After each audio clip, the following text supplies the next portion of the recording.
What are 5 processed foods that I endorse as a psychiatrist who has an extra focus and extra training in nutrition? Dr. Brooke here, this corner of the internet is called Cook with Dr. Brooke, where we talk about the connection between nutrition and mental health outcomes. I'm an MD specializing in psychiatry who's completed some extra trainings in nutrition. I've talked before about an association between processed foods and negative mental health outcomes, but not all processed foods are made the same.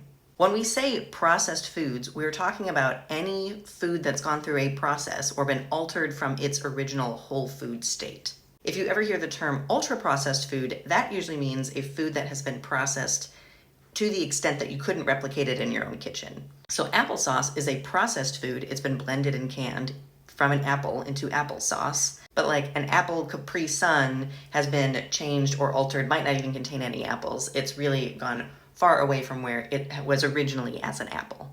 The purpose behind processing food is usually to either make it more shelf stable, to increase its kind of visual appeal, or to increase how tasty and palatable it is. People are usually not processing their food products in order to increase the nutritional value, although there are several processes that don't greatly impact the nutritional value, and there is one, the final one that I'll list today, that actually increases the nutritional value. My number 5 processed food that I keep in my pantry a lot and eat all the time is dried pasta. Look on the side of a pasta box. It usually is 1 or 2 ingredients. It's usually wheat and water that have been combined into pasta and then dehydrated.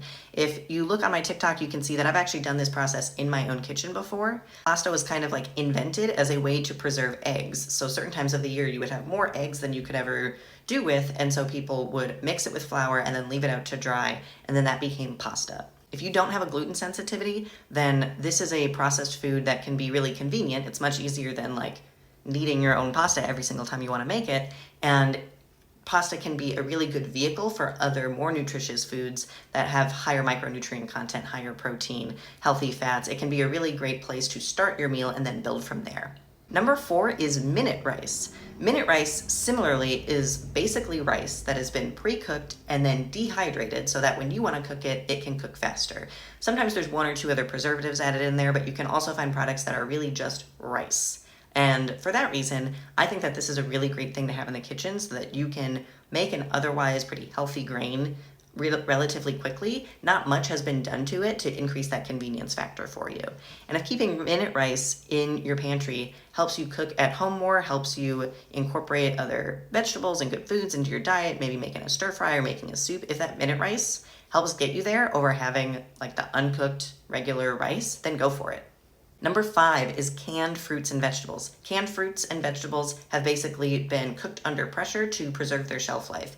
There is some talk about some micronutrients possibly reducing when they go through this process, but a lot of the nutrients are retained after going through canning, and then it can sit on your shelf for a very long time. Watch out for high sodium content.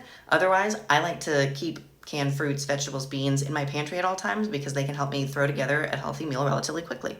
Number 2 is frozen fruits and vegetables. Again, these are whole foods that have been taken and frozen, and then I can keep them in my freezer for a long time. Assuming you have the room in your freezer, it is great to keep some frozen fruits and veggies on hand for cooking different meals. I would avoid the steamer bags if you can. You're usually getting less product for more money, and that can be less cost effective.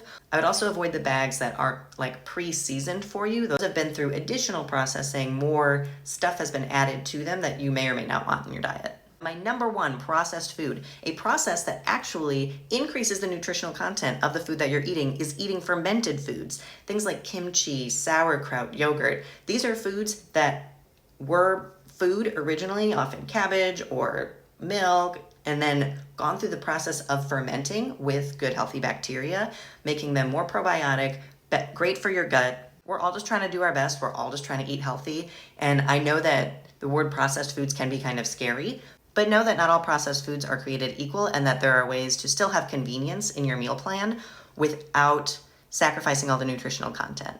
If keeping things in your freezer and your pantry that have been minimally processed helps you get in the kitchen more, makes it easier to get dinner on the table, then I am all for that.